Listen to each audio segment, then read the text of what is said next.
Minister, I want to ask you your views on the recent assault in Gaza, where it left over 60 children dead.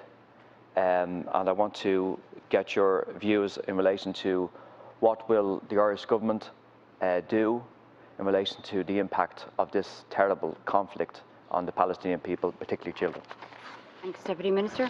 Yeah, I want to thank Deputy Kenny for this question. As he knows, I have strong views on this, as do many others in this House. I'm deeply concerned by the impact of the recent escalation of the conflict on children in the occupied Palestinian territories and in Israel. I've been clear about the need to respect international humanitarian law, including the protection of civilians, and in particular children, and the need for any response to attacks to be proportionate. In my address to the UN Security Council on the 16th of May, I made it very clear that children must never be made prisoners of history.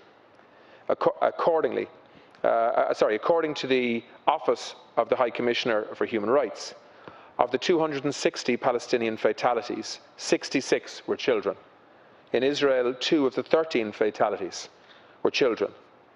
In addition to the tragedy of these killings and injuries, no child anywhere should have to endure the trauma of an onslaught of rockets and missiles. In my address to the Security Council, I called for violations against children to end. As I've stated, the ceasefire which came into effect on the 21st of May is welcome, and we must all do what we can to support it. In the region, tensions are still high, and there remains a responsibility on all parties to ensure the ceasefire is respected. All unilateral actions which can increase tension must be avoided. Responsibility also lies with the international community to support the ceasefire and to encourage the parties towards a return to political engagement. This is an effort to which I am fully committed.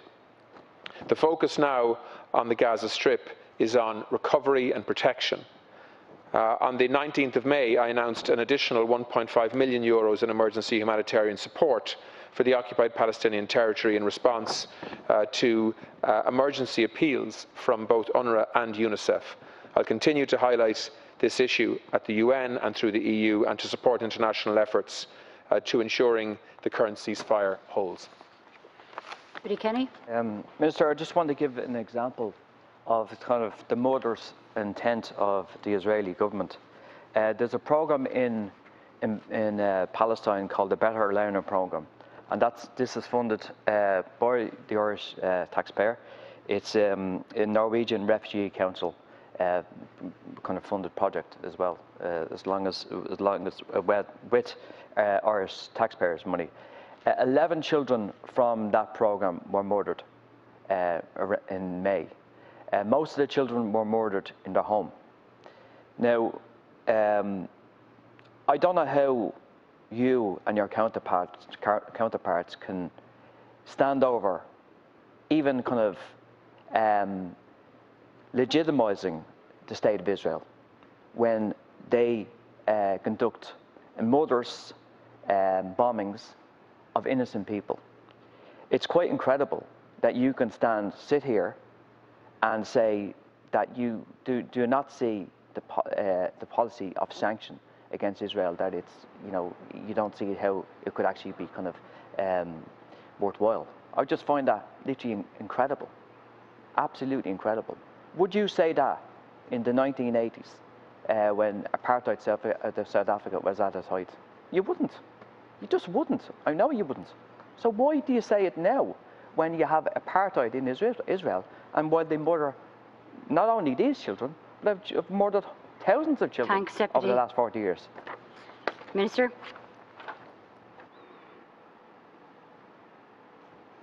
As I said earlier, on the issue of sanctions, the only way sanctions are effective is if they are agreed collectively.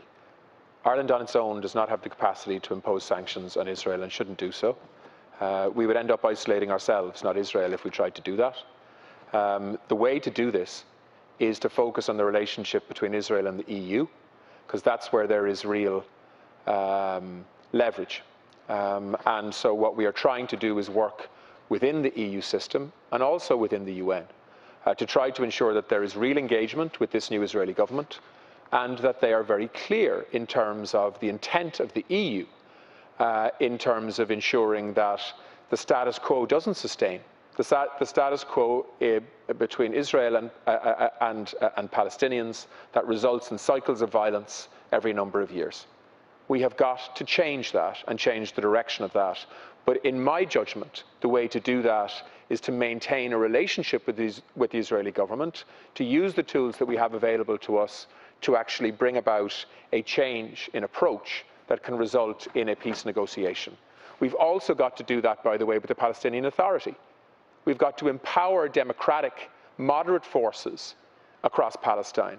Thanks, Minister. And we've got to challenge violent extremist forces within Palestinian communities too. In relation to Gaza, and I assume you've been there, I've been there a number of times. We will focus, of course, on supporting communities on the ground, and we are putting our money where our mouth is in relation to that issue. Deputy Kenny. Minister, can I ask you, has there been any sanction against Israel in relation to what they done in Gaza in May? Was there any sanction? Was there any punishment? Was there any kind of accountability? Was there any kind of sanction in relation to economical trade agreement between Israel and the EU, which is worth tens of billions of euros per year? The answer is no. No. No sanction, no punishment, and yet the innocent people of Palestine suffer, while people, pay lip service.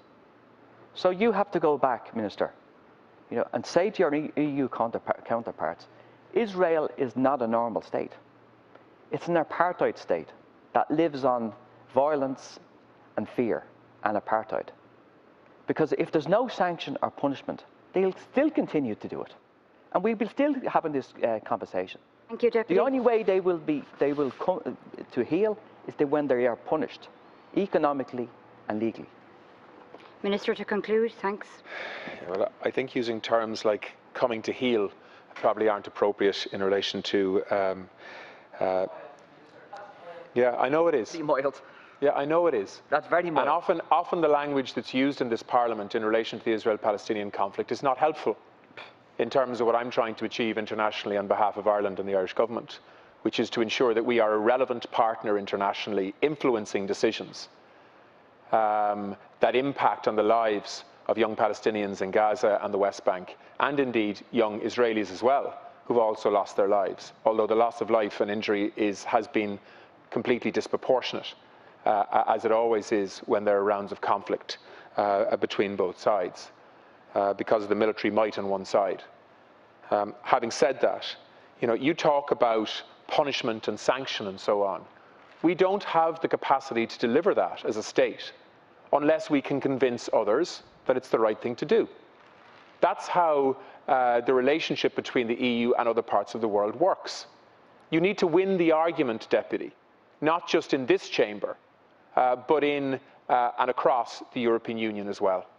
And I am trying to ensure that our position as Ireland remains credible, that we have a good and functioning but honest and blunt relationship with the Israeli government, and we have a close relationship with the Palestinian Authority as well. And in doing so, we are able to influence both in the context of trying to move towards a negotiated solution. Otherwise, we'll be back here in a few years' time again, talking about loss of life, children, civilians, in the context of what we've seen. Thank you, Minister. We have to move on to the next question. So that's the approach we continue to take.